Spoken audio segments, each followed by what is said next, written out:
आकाशवाणी संबलपुर जुहार आंचलिक खबर पढ़ुछन तापस रंजन साहू।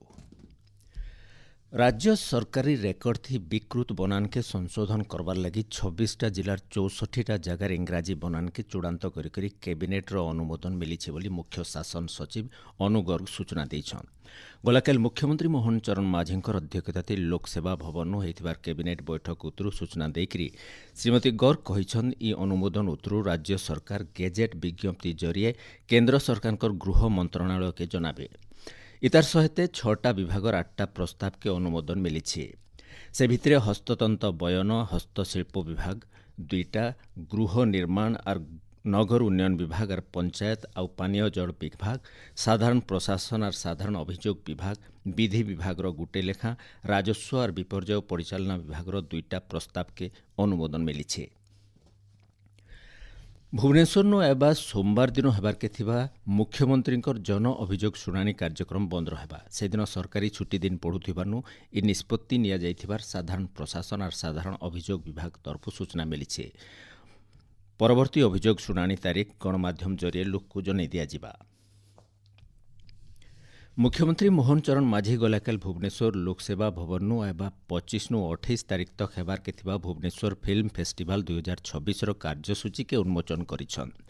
इ अवसर उद्बोधन देकरी मुख्यमंत्री श्री माझी कहिछन ओडिशार कला ऐतिह्य और सिनेमा के विश्व दरबार के पहुंचाबार लगे आबा बछर ठानु भुवनेश्वर फिल्म फेस्टिवल के आहुरी बड़ और व्यापक करा जिबा। इनु जनै दिया जाई पारे जे ई चलचित्र महोत्सव थी ओडिया चलचित्र सहित भिन्न भिन्न भारतीय भाषार जातीय और अंतर्जातीय स्तरन पुरस्कृत चलचित्र मान प्रदर्शन करा जिबा।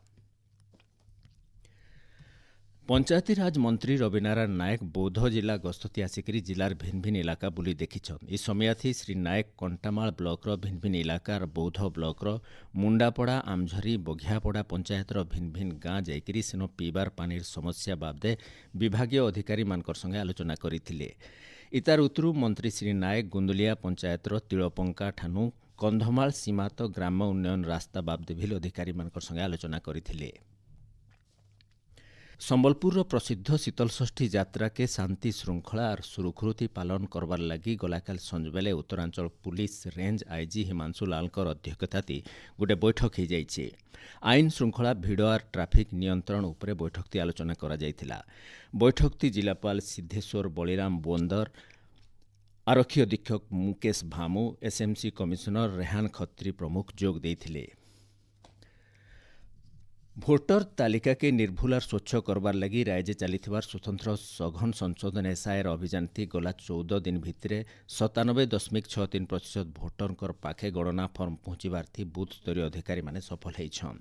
गलाकाल बेलबुड़ा तक राज्य 3,26,08,262 जन भोटर को फर्म बांटबार काम शेष होइछि।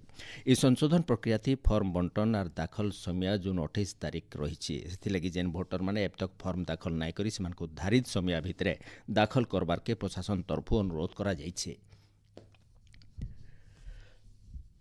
नुआपड़ा जिल्लानो शिशु श्रम निराकरण लगी 15 दिनिया खास सचेतनता अभियान गलाकाल मूल करा जाइछे। जिल्लानो ई खास अभियान आबा 26 तारीख तक चलबा। ई अवसर जिला मुख्यालय परिसरनो जिलापाल मधुसूदन दास शिशु श्रमिक निराकरण सचेतनता रथ के पताका देखिकरी शुभारंभ करथिले। इ सचेतनता रथ जिलार ब्लॉक मुख्यालय सहित सहर और गाँ इलाका बुलिकरी शिशु श्रम निराकरण विषय लोक को सचेतन कराबा। सुवर्णपुर जिलापाल सम्मिलनी कक्षन गलाकाल टेबुल टॉप अभ्यास और विपर्यय परिचालना अभ्यास 2026 लगी गोटे प्रस्तुति बैठक हो जाइए। जिलापाल नृपराज साहूकर अध्यक्षता होइतिबार बैठक थी आबा 18 और 19 तारीख हेबार के थिबा। अभ्यास लगी सबू विभाग के तैयार रहबार के परामर्श दिया जाइथिला। लोक को तालीम देकरी केंता विपर्यय समय थी सेमानकु स्वेच्छासेवी हिसाब से नियोजित करा जाई पारबा से विषय आलोचना करा जाइथिला। दक्षिण पश्चिम मौसुमी वायु गलाकाल ओडिशा पहुंची। भुवनेश्वर आंचलिक पाणीपाग विज्ञान केन्द्र सूचना अनुसार मौसुमी वायु जगतसिंहपुर, केन्द्रापड़ा, भद्रक, बालेश्वर और मयूरभंज जिलार केते इलाका न पहुंची। आबा दिने मौसुमी सारा ओडिशा थी फैलिबा और तार प्रभाव थी राज्यर भिन्न भिन्न जगानो वर्षा हेबार संभावना रही। खास करी उत्तर ओडिशार भिन्न भिन्न जगानो वर्षा जारी रही। आबा 24 घंटा भितरे पश्चिम ओडिशा सहित केतेटा जगानो काल बैशाखीर बोले वर्षा होकर ताती 2 नु 3 डिग्री तक कम्बा बोलिकरी पाणीपाग केन्द्र तरफ कहुଯାଇଛି। एछिनी आंचलिक खबर इन शेष होला। आरो बेलर आंचलिक खबर सुनी पारबे राति 7:02 थी। जुहार।